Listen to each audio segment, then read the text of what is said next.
एक राजा किसी पहुँचे हुए संत के चरणों में पहुँचा और उनसे तत्वोपदेश देने का निवेदन किया। संत ने राजा की प्रार्थना सुनकर कहा कि मैं तत्वोपदेश दूंगा, यहाँ नहीं तुम्हारे राजमहल में, और कल की भिक्षा भी मैं तुम्हारे राजमहल में ही ग्रहण करूंगा। राजा बड़ा प्रमुदित हुआ। एक तो तत्वोपदेश की प्राप्ति और दूसरा ऐसे उच्च कोटि के संत की अभ्यर्थना का सौभाग्य।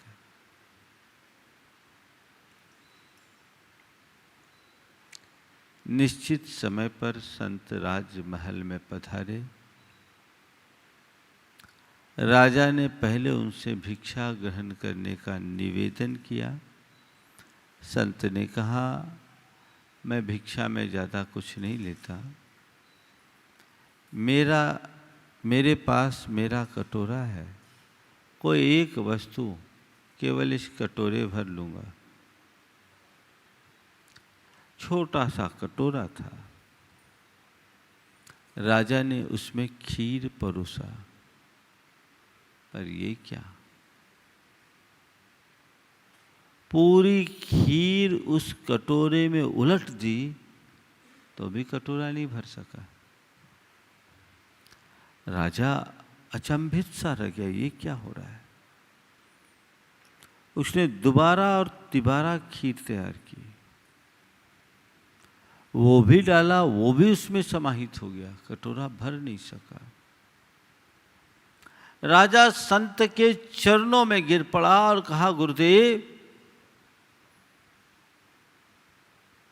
ये कटोरा कब भरेगा, ये किस धातु का बना कटोरा है। संत ने मुस्कुराते हुए कहा, राजन, ये कटोरा कभी नहीं भरेगा, ये कटोरा कभी नहीं भरेगा। ये मनुष्य के मन का कटोरा है। सब कटोरा भर सकता है, पर मनुष्य के मन का कटोरा कभी भरता नहीं। उसे जितना जितना भरने का प्रयास किया जाता है, वो उतना ही खाली बढ़ता है। मनुष्य के मन की ये बड़ी विचित्र दशा है। उसे हम जितना भरने का प्रयास करते हैं, उतनी ही प्यास बढ़ती है। सबका अनुभव है ना। आज गुरुदेव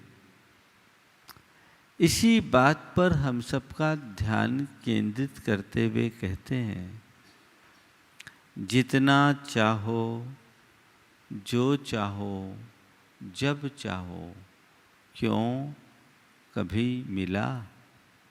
एक सवाल, जितना चाहो, जो चाहो, जब चाहो, क्यों कभी मिला। किसी को मन में इच्छाएं चाहते तो नित्य प्रति उत्पन्न होती रहती है। अनंत चाह हर प्राणी के अंदर है,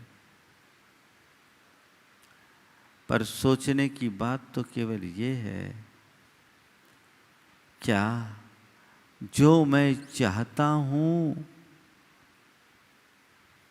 जितना मैं चाहता हूं, जब मैं चाहता हूं, तब वो मिलता है। चाह नहीं मिलती, दाह जरूर मिल जाती है। आज की 4 बातें हैं, चाह, दाह, आह और राह। चाह, चाह, दाह, आह और राह। समझ गए? बहुत साधारण से शब्द हैं। सबसे पहली बात है मन की चाह की। हर मनुष्य के अंदर चाहते हैं। अपने अनुभव को पलट कर देखो, तुम्हारे मन में हमेशा चाहते होती है। उम्र के साथ चाह बढ़ती है या घटती है? बचपन की स्थिति देखो, आज की स्थिति देखो। बचपन में तुम्हारे मन की चाह क्या थी और आज क्या है? कभी विचार किया? थोड़ा पलट करके देखोगे तो एक समय था जब चाह हमारी थोड़ी थी। जैसे जैसे उम्र बढ़ी चाह भी बढ़ गई, है ना? जब मेरे पास कुछ नहीं था, किराए के मकान में था, कटनी में नया नया आया था, नौकरी से अपनी शुरुआत की, फिर धीरे से छोटा सा धंधा हुआ। सोचा एक छोटा सा मकान बन जाए। जैसे तैसे मकान बन गया। मकान बनने के बाद फिर मन में विचार आया, मकान तो बना है पर छोटा सा मकान है, थोड़ा व्यवस्थित हो जाए, इसमें बढ़िया फर्नीचर लग जाए और व्यवस्थित हो जाए, इसको थोड़ा हम और बड़ा कर लें। वो भी हो गया। तब ये गली में मकान है, थोड़ा पॉश एरिया में आ जाए तो बहुत अच्छा है। पॉश एरिया में भी आ गए तो अभी मेरा छोटा प्लाट है, थोड़ा बड़ा हो जाए तो और अच्छा है। बड़ा हो गया तो अरे बड़ा तो हो गया पर डिजाइन इसकी पूरे इलाके में सबसे अच्छी होनी चाहिए, तब मजा है। उतना भी हो गया तो कटनी में तो है एक, जबलपुर में भी ठिकाना हो जाए तो अच्छा है। जबलपुर हो जाए तो एक भोपाल हो जाए तो और अच्छा आना जाना होता है। वहाँ हो गया तो एक आध दिल्ली मुंबई में भी हो जाए तो बहुत अच्छा है। जीवन पर्यंत क्या चलता है अपने मन से पूछो। जो जो मैं पूर्ति का प्रयत्न करता हूं त्यों त्यों मेरे मन की प्यास बढ़ती ही जाती है। होता है। नतीजा क्या निकलता है? चाह से क्या होती है? दाह, तृष्णा, अशांति। जो मैं चाहता हूं उसको पाने का प्रयत्न करता हूं। जब तक पा न लूं तो उसके पीछे परेशान होता हूं और उसको पा लेने के बाद उसे भूल जाता हूं, कुछ और पाने की चाह में दौड़ता रहता हूं। यही कहानी है ना? यही कहानी है चाह की। चाह दाह देती है।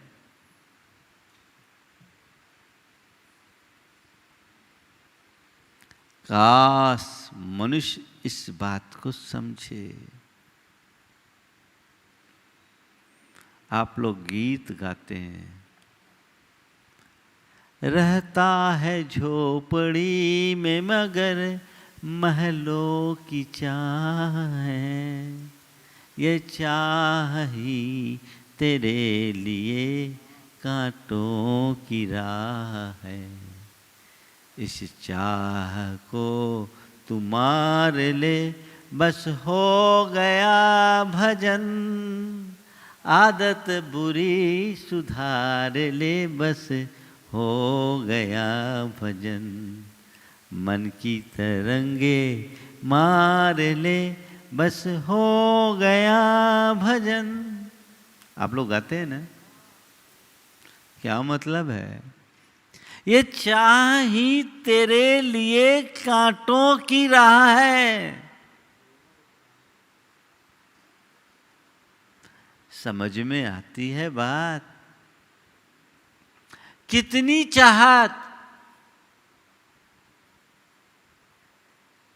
एक विचारक ने बहुत अच्छी बात लिखी कि जब एक छोटा सा बच्चा पलने में झूलता है, जब कोई बच्चा पलने में झूलता है उस समय उसे पलना भी बहुत बड़ा दिखता है, लेकिन जब वो बड़ा हो जाता है तो पूरा संसार उसे छोटा दिखने लगता है। सवाल, आखिर कितनी चाह और कैसी चाह? समीक्षा करो। चलो, मेरे मन में चाह हुई महाराज, चाह तो स्वाभाविक है, औरों को देखते हैं हमसे आगे तो हमको भी चाह तो होती है। चलो, मैं आपसे सवाल पूछना चाहता हूं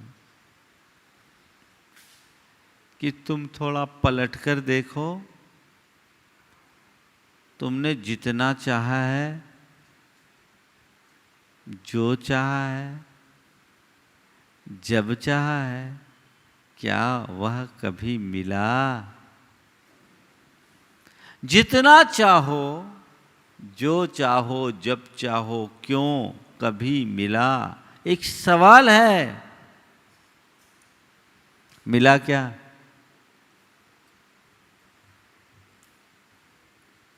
ध्यान रखने की बात केवल ये है कि संसार में कोई कल्प वृक्ष नहीं है। ये हम जो चाहें सो पाले, जब चाहें सो पाले, जितना चाहें सो पाले, कोई व्यवस्था नहीं है। कोई व्यवस्था नहीं, किसी के लिए नहीं, हमारे तुम्हारे लिए नहीं, संसार में किसी के लिए नहीं है।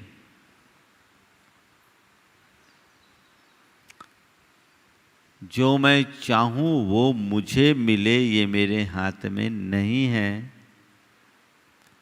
पर मुझे जो मिला है उसे मैं चाहूं, ये मेरे हाथ में है। बोलो, कौन सा रास्ता उपयोगी है? जो तुम्हारे हाथ में नहीं है उसके पीछे भागना, या जो तुम्हारे हाथ में है उसे संभालना? कौन सा? पहला वाला कि दूसरा वाला? दूसरा वाला। पर महाराज हम तो पहले नंबर का काम करते हैं, आप ही लोग कहते हैं नंबर 2 नहीं रहना चाहिए, है ना? जो मेरे हाथ में नहीं है उसके पीछे भागना नादानी के सिवाय और क्या है? ये चाह नहीं, दाह है। जीवन के सारे दुख, आकुलता और संताप का यही कारण है। बड़े से लेकर छोटे तक सब इसी में परेशान हैं। दाम बिना निर्धन दुखी, तृष्णावश धनवान, और कहूं न सुख संसार में। सब जग देखो, सबको पता है। गरीब अभाव में दुखी है और अमीर अधिक चाह में दुखी है। वो अपने अभाव को मिटाने में परेशान है और ये अपना प्रभाव बढ़ाने में परेशान है। परेशान तो दोनों ही हैं। इस परेशानी से बाहर निकलने की जरूरत है। ये जंजाल है। मनुष्य के मन में पलने वाली चाहते उसे जीवन भर रुलाती है।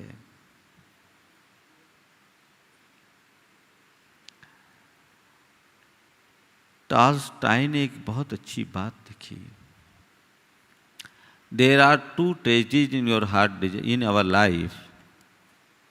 There are two tragedies in our life. One is not to get your heart desire, the other is to get it.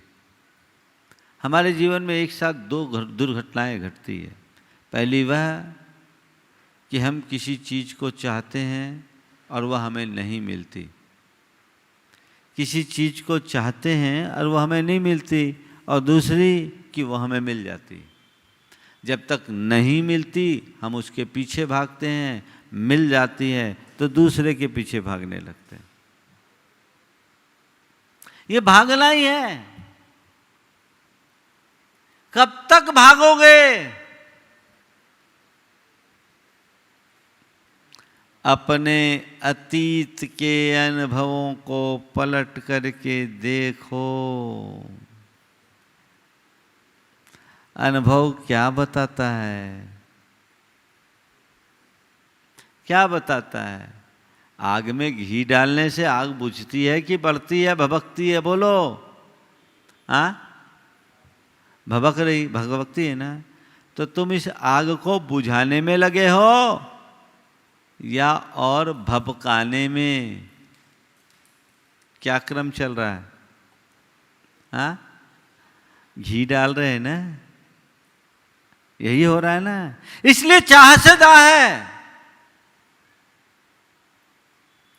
रोको, समझो, अपने पुराने अनुभवों को लौटा करके देखो, जीवन को मोड़ने की चेष्टा करो।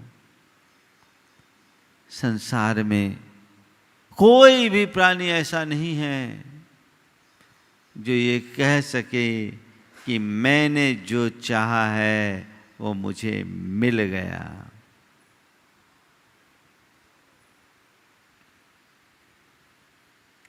हाँ, महान वो नहीं है जिसके अंदर चाहते हैं और उसे पूरा करने का प्रयत्न कर लिया। महान वो है जिसके मन में कोई चाह ही नहीं है। आप लोग बोलते हैं चाह गई, चिंता मिटी, मनवा बेपरवाह, और जिसको कुछ नहीं चाहिए वो साहन के साह। साह बनना है पर अभी तो दाह लगी है। नतीजा आह, यही है ना। दाह होगी तो आह होगी ही होगी। रास्ता मोड़ने की जरूरत है। सही राह पकड़ो। चाहतों को पूर्ण करने का नहीं, सही राह संतोष का है। संतोष धारो, और संतोष धारण के लिए संयम का रास्ता अपनाओ। संयम से आता है संतोष, और संतोष से मिटती है चाह। सदैव एक बात ध्यान रखना, इच्छाओं की पूर्ति से इच्छाओं की तृप्ति नहीं होती। इच्छाओं का नियंत्रण ही इच्छा तृप्ति का साधन है। नहीं तो दुनिया में तो एक ही बात दिखती है, जितना होना उतना रोना। The more they get, the more they want. जहां लाहो तहां लो हो। जैसे जैसे लाभ बढ़ता है लोभ बढ़ते जाती है। ये कभी पूर्ण होने वाली नहीं है। कहते हैं रावण जब मरणासन्न था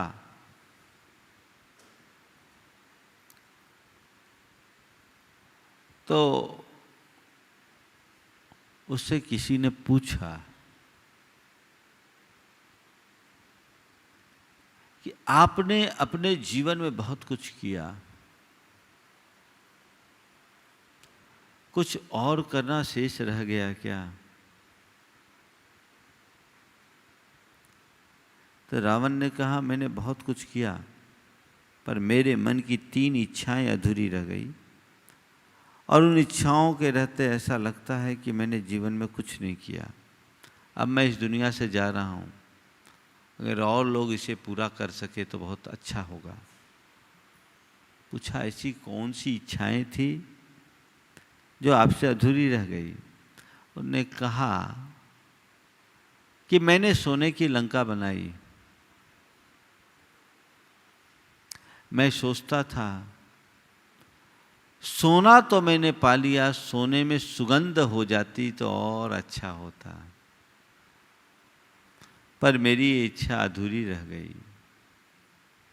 मेरे इर्द गिर्द समुद्र है, समुद्र में अपार जल राशि है, पर उसकी कोई उपयोगिता नहीं। मैं सोचता था, काश समुद्र का पानी मीठा हो जाए तो सर्वोपयोगी हो जाए, लेकिन मेरी वो इच्छा भी पूरी नहीं हो सकी। और मेरी तीसरी इच्छा थी, अग्नि तो जले पर उससे धुआं न निकले, अग्नि तो जले पर उससे धुआं न निकले। मेरी वो इच्छा भी अधूरी रह गई। और इतना कहते ही रावण के प्राण निकल गए। ये घटना काल्पनिक है, लेकिन इसका कथ्य बहुत सत्य है। सच्चे अर्थों में देखा जाए तो अपनी चाह को पूरी करने का मतलब है सोने में सुगंध उत्पन्न करने का असंभव प्रयास करना। अपनी चाह को पूरी करने का मतलब समुद्र के पानी को मीठा बनाने का असंभव प्रयास करना। और अपनी चाह को पूरी करने का प्रयास करने का मतलब बिना धुएं के अग्नि जलाने का असंभव कल्पना करना। असंभव। चाह पूरी नहीं होने वाली है। चाह को सीमित करो। महाराज, अगर मन में चाह ही नहीं होगी तो आगे कैसे बढ़ेंगे? आगे बढ़ने के लिए कुछ चाह तो होनी चाहिए। कुछ चाह हो, लेकिन ऐसी चाह ना हो कि कुछ के चक्कर में कचरा हाथ आ जाए। एक सेठ था, उसने नाई को बोला, भैया मेरी हजामत बना दो, मैं तुझे कुछ दूंगा। नाई आया, उसने हजामत बनाई। हजामत बनाने के बाद 10 का नोट पकड़ाया। नाई बहुत तेज था। सेठ साहब, हमें 10 रुपया नहीं चाहिए, आपने कहा था कुछ देंगे सो कुछ दो।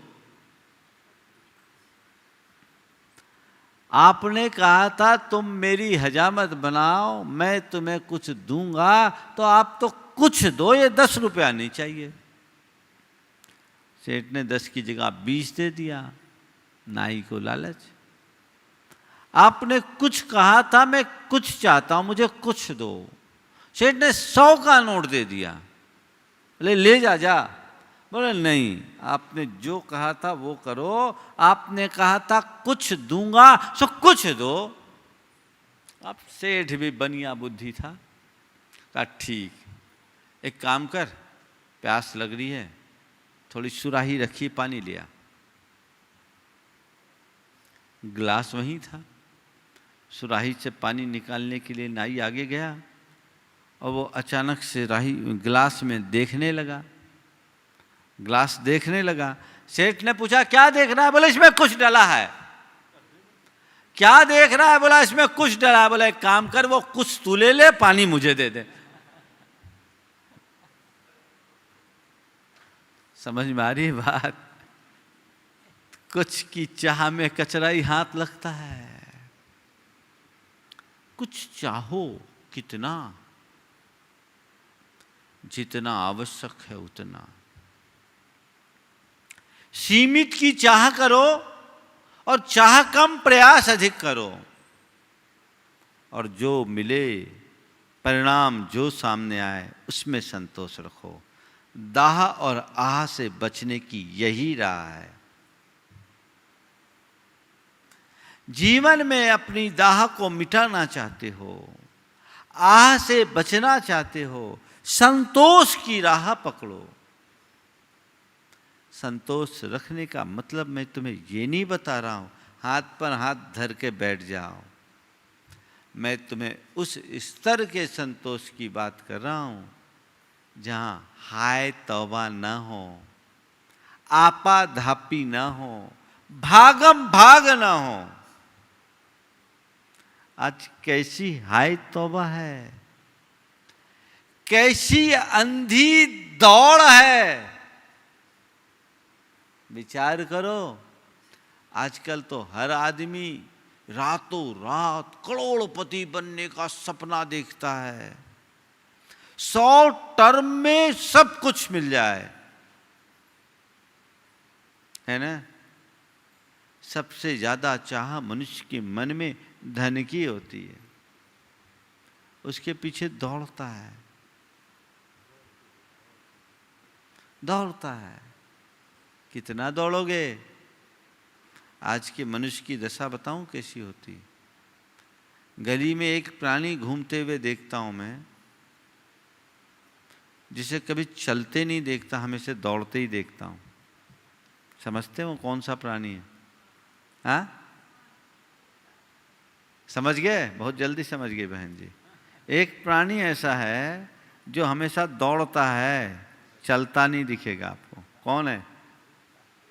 हाँ, कौन प्राणी है? कभी चलता नहीं दिखेगा।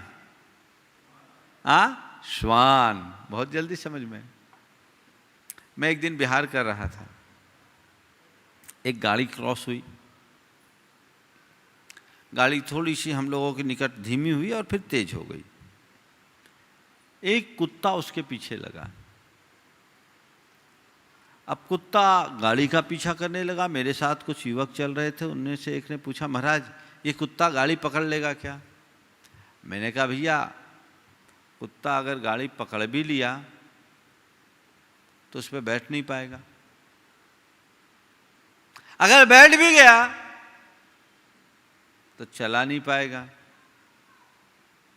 कुत्ता अगर गाड़ी पकड़ भी लिया तो बैठ नहीं पाएगा, बैठ भी गया तो चला नहीं पाएगा, और चला भी लिया तो कुत्ता ही कहलाएगा, आदमी नहीं बन पाएगा। कुत्ता ही कहलाएगा, आदमी नहीं बन पाएगा। क्यों इतनी भाग दौड़? बड़ी सार्थक पंक्तियां हैं। जन्म से लेकर मरण तक दौड़ता है आदमी, दौड़ते ही दौड़ते दम तोड़ता है आदमी। जन्म से लेकर मरण तक दौड़ता है आदमी, दौड़ते ही दौड़ते दम तोड़ता है आदमी। आंख गीली, ओठ ठंडे और दिल में आंधियां, 3 मौसम एक ही संग ओढ़ता है आदमी। जन्म से लेकर मरण तक दौड़ता है आदमी, दौड़ते ही दौड़ते दम तोड़ता है आदमी। सुबह पलना, शाम अर्थी और खटिया दोपहर। सुबह पलना, शाम अर्थी और खटिया दोपहर, 3 लकड़ी जिंदगी में तोड़ता है आदमी। जन्म से लेकर मरण तक और दौड़ता है आदमी, दौड़ते ही दौड़ते दम तोड़ता है आदमी। 1 रोटी 2 लंगोटी 3 गज कच्ची जमीन। 1 रोटी 2 लंगोटी 3 गज कच्ची जमीन, 3 चीजें जिंदगी में जोड़ता है आदमी। जन्म से लेकर मरण तक दौड़ता है आदमी, दौड़ते ही दौड़ते दम तोड़ता है आदमी। है यहां विश्वास कितना आदमी का मौत पर, है यहां विश्वास कितना आदमी का मौत पर। मौत के हाथों सभी कुछ छोड़ता है आदमी। जन्म से लेकर मरण तक दौड़ता है आदमी, दौड़ते ही दौड़ते दम तोड़ता है आदमी। विचार करने की जरूरत है। आखिरकार मेरा लक्ष्य क्या है, ध्येय क्या है? कितना, कोई लिमिट, कोई लिमिट। भाग रहे, संत कहते भागो मत, जागो, निद्रा त्यागो, समझो अपने जीवन को। एक बड़ा उद्यमी मेरे पास अपने परिवार के साथ आया था। उसकी धर्मपत्नी ने कहा, महाराज इनको थोड़ा समझाइए, बहुत धंधी आदमी था। महाराज इनको थोड़ा समझाइए, बहुत भागम भाग करते, घर में तो रहते नहीं है, 15 दिन में 1 दिन घर रह ले तो बहुत मान लेते हैं। मैं उसकी तरफ देखा, बोला महाराज मैं अपने लिए थोड़ी कर रहा हूँ, सब इन्हीं लोगों के लिए कर रहा हूँ, इन्हीं लोगों के लिए कर रहा हूँ। पत्नी ने छूटते ही कहा, महाराज हमें इनका पैसा नहीं चाहिए, हमें अपना पति चाहिए। बेटा भी साथ में था। महाराज हमें इनसे कहिए, हमें अपना इनका पैसा नहीं चाहिए, हमें इनका पति, अपना पति चाहिए। बेटा ने छूटते ही बोला, पिताजी आपने हमें इतना पढ़ा दिया, ग्रेजुएशन हमारा हो गया और इस लायक हम बन गए हैं कि हम अपनी ज़िंदगी चला लेंगे, आप हमारे पीछे इतनी भाग दौड़ मत कीजिए, हम काबिल है कर लेंगे। उसने कहा महाराज थोड़ा पर्याप्त तो हो जाए। हमने कहा भैया पर्याप्त की कोई सीमा, कितने को पर्याप्त मानोगे? ध्यान रखो, जो प्राप्त को पर्याप्त मानता है वो सलामत होता है, जो प्राप्त को पर्याप्त मानता है वो सलामत रहता है, और जिसके लिए प्राप्त अपर्याप्त लगता है वो जिंदगी भर पस्त रहता है। प्राप्त को पर्याप्त मानो। मैंने उससे पूछा भैया इतनी भागदौड़ किस लिए कर रहा है? अरे इनके काम में आए। मैंने पूछा ये बताओ, तेरे पिताजी तेरे लिए कुछ छोड़ के गए थे? बोले हाँ बहुत कुछ छोड़े थे। वो तेरे कुछ काम में आए? बोले नहीं महाराज कोई काम में नहीं आई, उनने जितना मुझे दिया आज मुझसे, मैं उनसे 100 गुना आगे बढ़ा लिया। पिताजी मेरे लिए जितना छोड़ के गए उससे 100 गुना आगे बढ़ा लिया। तो मैंने कहा जब तू अपने दम पर 100 गुना आगे बढ़ा लिया तो बेटे के लिए छोड़ने की तैयारी क्यों कर रहा है? बेटा भी हुनर होगा तो 100 गुना बढ़ा लेगा। तेरे पिताजी की संपत्ति तेरे काम नहीं आई तो तय मानना तेरे द्वारा जोड़ी संपत्ति तेरे बेटे के काम में आने वाली नहीं है। इस तृष्णा से अपने आप को मोड़ो, सही दिशा पकड़ो, सही राह चलो, जिससे जीवन की उन्नति हो। आखिर ये चाह किस चीज की? केवल धन की चाह नहीं, हर प्रकार की चाह को कम करने की जरूरत है। संसार में हर कोई इस चाह से बच नहीं सकता। जितना चाहो, जो चाहो, जब चाहो, क्यों कभी मिला? चाह से भिखारी ही बने हो। अपने चाह के कारण सम्राटों को भी भिखारी बनना पड़ा है। सही राह पकड़ो, जीवन की दिशा मोड़ो, नहीं तो एक दिन जिंदगी की कहानी पूरी हो जाएगी और मुख से एक अफसोस ही निकलेगा, हाय कुछ कर न सका, कुछ कर न सका, मेरा जीवन यूं ही चला गया। क्या चाहते हो? अपनी कहानी ऐसी ही बनाना चाहते हो? सही राह पकड़ो। टॉल्स्टॉय ने एक बहुत अच्छी कहानी लिखी, how much land a man required. इसका अनुवाद जिनेंद्र कुमार ने किया।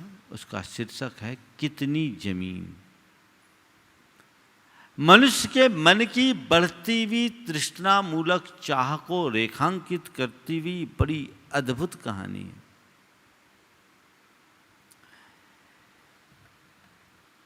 एक किसान के यहाँ